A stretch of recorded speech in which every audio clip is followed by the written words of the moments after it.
There's something they don't teach us in school, something we don't see coming until it happens. People change, sometimes slowly, sometimes all at once. A friend, a partner, a colleague, a mentor, someone you trusted, someone you felt secure with, they shift, they evolve, or they disappear. And if you're not mentally and emotionally prepared, that change can feel like betrayal. It can feel like abandonment. It can feel like the ground has disappeared beneath your feet. But here's the truth: change is not betrayal. Change is human. People grow, priorities shift, values evolve, circumstances reshape personalities. Someone who once walked beside you might now walk ahead of you or turn in a completely different direction. That's not a flaw in them. That's the flow of life. But we're often caught off guard because we built our emotional stability around someone else. We created a support system without a backup plan. That's where the pain starts, not with their change, but with our lack of readiness. We assume permanence in temporary people. We assign forever to those only meant to stay for a season. And when their time ends, we scramble. Why? Because we never learned how to survive alone. The idea of surviving alone sounds harsh, but it's not loneliness, it's resilience. It's emotional self-sufficiency. It's knowing that while relationships are important, your identity and stability cannot be rooted in someone else's presence. Think about this. The strongest trees grow in solitude. They spread roots deep underground to survive storms. Why? Because their environment is unpredictable. They don't rely on a nearby tree to hold them up. They anchor themselves. You should too. That doesn't mean you stop loving people. It doesn't mean you stop trusting or bonding. It means you know how to walk alone when others stop walking with you. Develop your skills, your emotional intelligence, your financial independence, your passions, so that no matter who exits your life, you never lose your sense of self.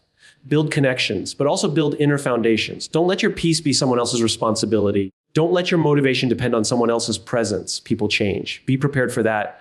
But most importantly, be prepared to continue when they do. The ability to stand tall when others fall back, that's survival. That's growth. That's maturity. And it's something no one can take from you, not even the ones who walk away. 5 keynotes of the speech: people are unpredictable. Emotional preparedness for change is a life skill. Emotional independence is not isolation. It's the foundation of resilience. Don't assign permanence to people who are only passing through your life. Learn to grow deep roots like trees. Your strength must come from within. Surviving alone is not about fear. It's about being whole before depending on others. People are unpredictable. Emotional preparedness for change is a life skill. It's one of those truths we often ignore because we desperately want to believe that relationships are stable, that people who are here today will still be by our side tomorrow. But that belief, while comforting, is also dangerous if we make it the foundation of our emotional soul stability. Human beings are not static. We are constantly in motion, physically, mentally, emotionally. Experiences shape us, struggles mold us, and time redefines what we want, what we value, and who we are. So when we say that people are unpredictable, it isn't about blaming them or painting them as unreliable. It's about acknowledging the reality of human nature. We all evolve, and sometimes that evolution causes people to drift apart or change in ways we never expected. Emotional preparedness for that change isn't a sign of coldness, it's a mark of wisdom. Many people confuse trust with permanence. They think, if I trust you, you'll stay the same, or if you care about me, you won't change. But love and care don't cancel out growth. In fact, some people will change precisely because they're growing. They may start valuing different things. They may take a new direction in life that no longer aligns with yours. And if we aren't prepared for that shift, it can crush us. We fall into confusion, heartbreak, or even bitterness, not because the other person did something wrong, but because we never prepared ourselves for the simple fact that people can and will change. Let's imagine a scenario. You have a best friend, someone who's been with you for years.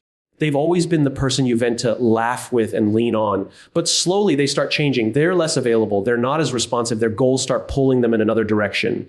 And suddenly, you feel abandoned. But what if you had emotionally prepared yourself, not for the specific change, but for the possibility that people, no matter how close, can evolve beyond the space they once occupied in your life? That preparedness wouldn't make the situation painless, but it would make it less devastating. Because your peace wouldn't rely solely on their consistency. Emotional preparedness doesn't mean you expect the worst from everyone. It simply means you remain rooted in your own strength. You understand that no matter how solid a relationship seems, it's still built on the fluid foundation of human emotion and circumstance. And because of that, you train yourself to not panic when someone you care about begins to shift. You give space, you observe, and most importantly, you don't collapse. That's the core of emotional intelligence, not reacting out of fear or attachment, but responding with awareness and inner clarity. Some people will say, isn't that being too guarded? Isn't that expecting people to leave? Not at all. It's the difference between holding someone's hand and leaning your full weight on them. When you hold hands, you connect.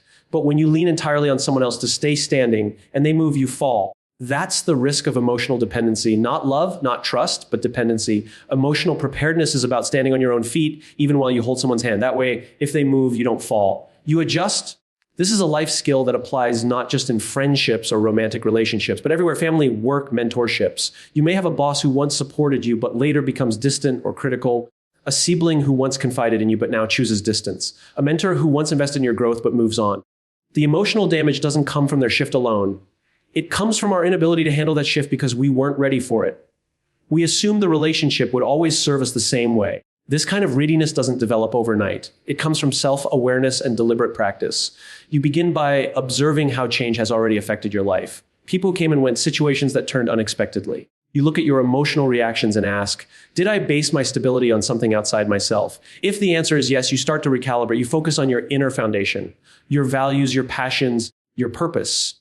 The things that don't change just because someone else does. It's not pessimism, it's realism, it's maturity. It's knowing that while you can enjoy people, appreciate them, grow with them, your sense of peace, identity, and direction should never be so entangled with someone else that their change becomes your downfall. People are unpredictable. Life is unpredictable. And the only way to thrive in that environment is to make emotional preparedness a permanent part of your mindset. Emotional independence is not isolation, it's the foundation of resilience. In a world that glorifies connection, friendship, and intimacy, we often forget that there is a core part of ourselves that must remain untouched by external forces. Emotional independence doesn't mean we don't need anyone or that we push people away.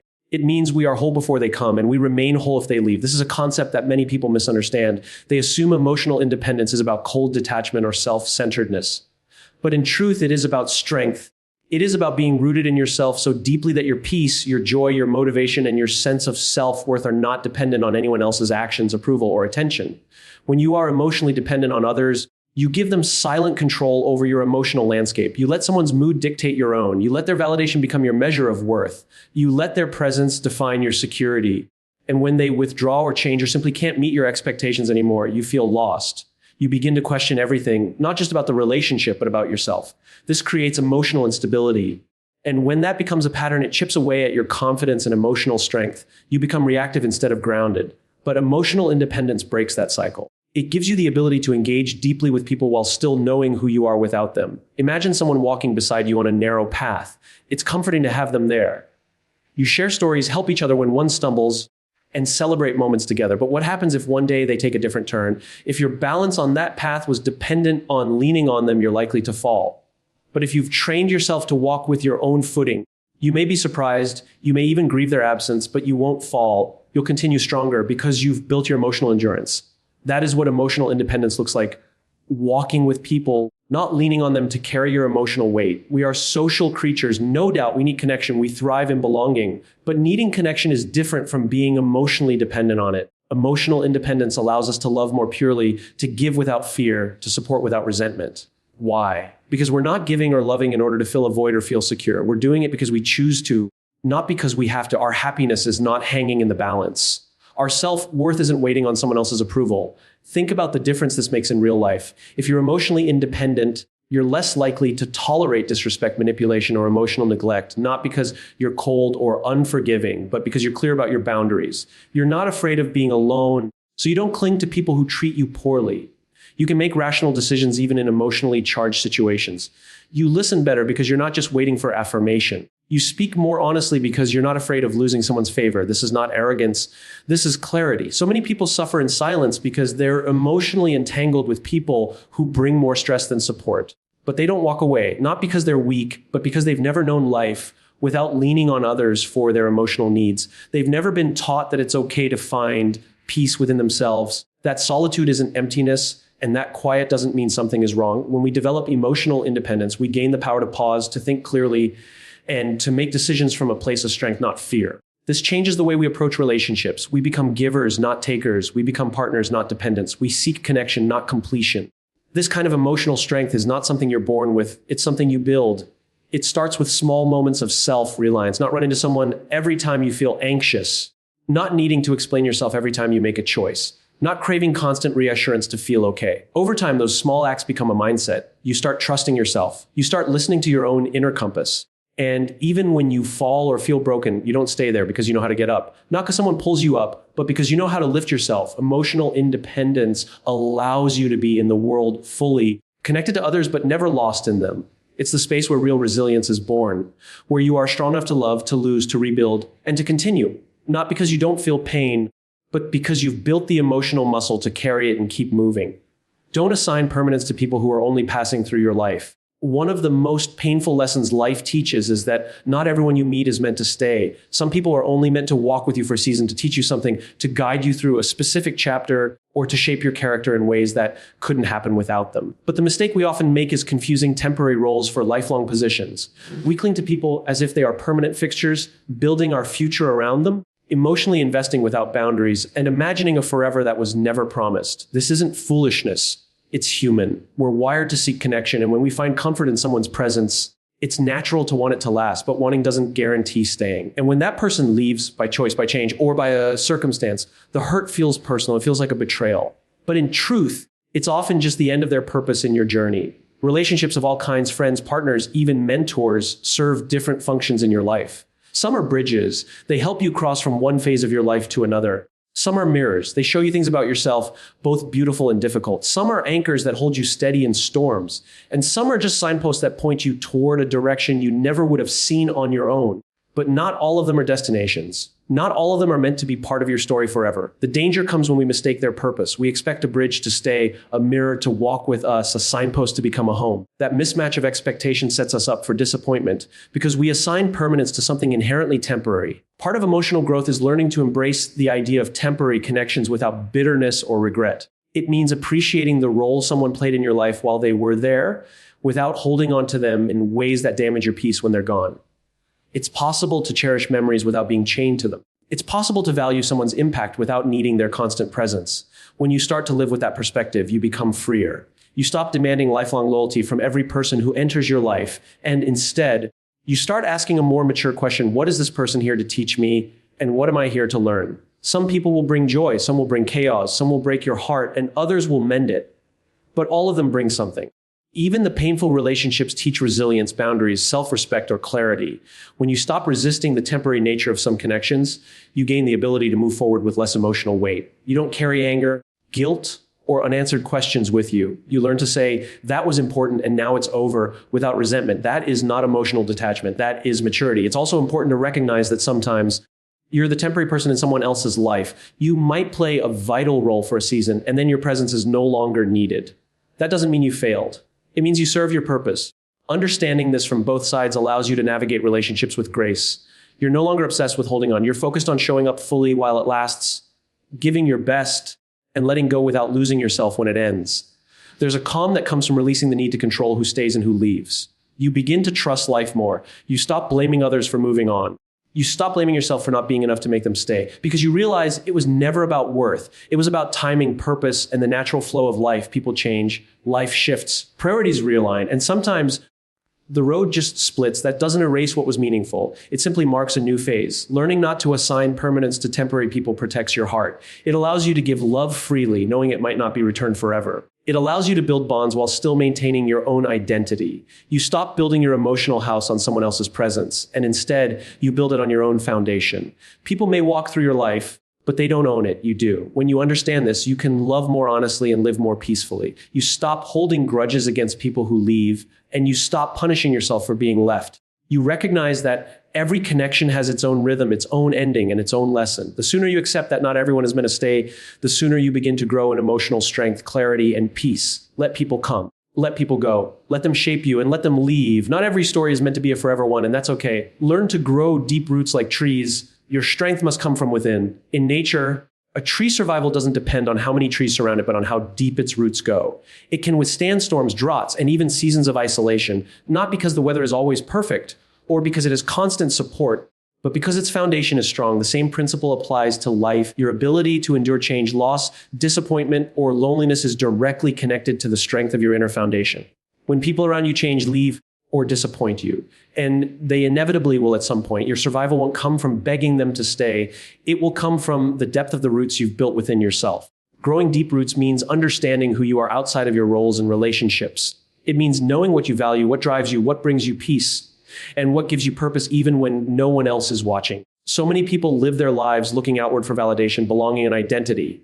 They measure their worth based on who accepts them, who praises them, or who chooses to stay. But when that external affirmation disappears, they feel hollow. That emptiness isn't caused by rejection. It's caused by the absence of internal substance. Without deep roots, people bend and break under emotional pressure. They become reactive, insecure, and dependent, chasing stability from sources that can never truly offer it. The process of growing deep roots isn't glamorous. It takes time, self-reflection, and often solitude.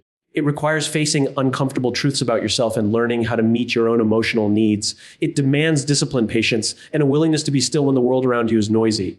But through that stillness, strength begins to grow. You become less swayed by opinions, less shaken by disappointments, and less desperate for external approval. Instead, you develop resilience, the kind that doesn't show up in loud declarations, but in quiet confidence. The kind that doesn't need to prove anything because it's already anchored in something real. People often confuse being rooted with being rigid. But deep roots actually allow for flexibility. Just like a tree sways in the wind without breaking, emotionally rooted individuals can adapt without losing their identity. They can embrace change without collapsing. They can let go of people without losing their sense of direction. Because they're not anchored to others, they're anchored to themselves. That kind of inner anchoring changes everything. It allows you to walk through life with less fear. You're not terrified of being alone because you're not empty when left with yourself. You're not anxious about every change because you know your peace doesn't come from perfect circumstances. Deep roots also allow you to grow higher. In nature, the taller the tree, the deeper its roots must go. The same applies to emotional maturity and success. You can't lead others, love deeply, or create meaningfully if you're not first grounded in yourself. Shallow roots might let you grow fast, but they won't let you last.